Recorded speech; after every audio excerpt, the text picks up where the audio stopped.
Ever wondered how 30s get the better of footballers and make them less effective? But there is definitely one footballer who isn't of any stopping even after reaching well into his 30s.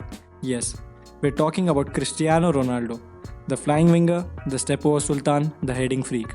Cristiano Ronaldo was known as the complete package of a winger in first half of his career.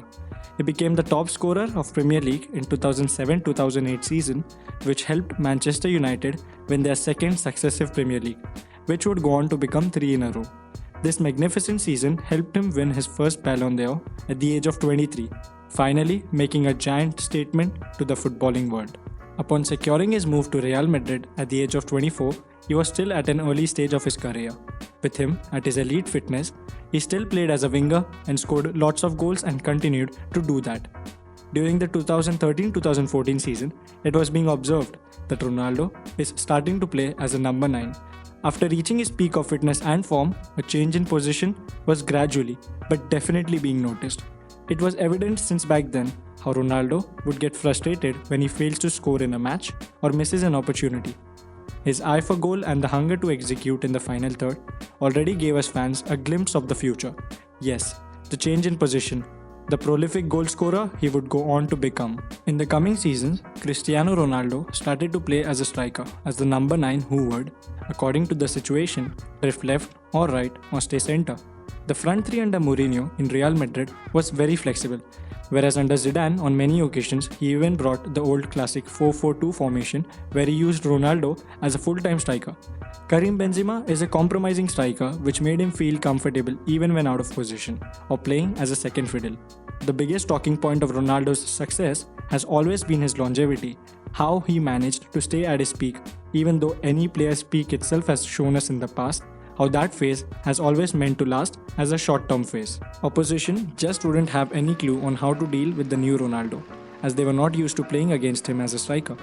The coming season, he managed to score 48 league goals and 61 his season total. Maintaining and not falling from the peak is the reason why Ronaldo is still at his best. But there's much more to it, the real changes he has brought in his game. The most visible change he had mastered was the art of movement. During this phase, Ronaldo started to realize how brilliant movements can give you goals without having to take on defenders. While this did not mean that he lost his ability to take on defenders, but it proved to be a difficult hack that he simply managed to master. Real Madrid's counter-attacking style also helped him in his approach, as it meant less number of players to deal with at the scoring end for Ronaldo. Fast, agile, tall and strong, he made the most of such situations. Physically for him though, and mainly because of his height, it gets difficult to have good body balance, quick change of direction in acceleration, and impossible to have low center of gravity.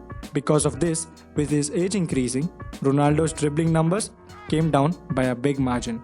The things he mainly started to implement were his fake runs, which have helped him score many short-range goals with his head, left and right foot. These were often termed as tap-in goals by many, but it was much more than that, a reward for being a fox in the box. His selfless runs for his teammates, where he would drag the man with him to create space for teammates, and his famous pacey off-the-ball runs. All these have helped him and his teammates to get into efficient positions. His belief in the fact that during attacks, being in free space is easier than to take on defenders motivated him to keep his fitness level up for sharp movements. It also grew evidently how the current Ronaldo kept the ball at his feet for much lesser time than the younger Ronaldo. These off-the-ball change in movements have helped Ronaldo prolong his peak and keep scoring goals, which has seen him reach 700 career goals now.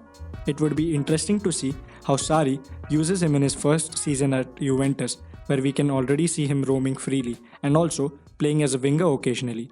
The graph of Ronaldo, very unnatural for a footballer, has never come down since hitting the peak many years ago. While this is all unbelievable and outstanding, a player whose transition from a winger to striker has been so smooth and not only helped him maintain but also improve his career, we ought to realize that he is in his final years.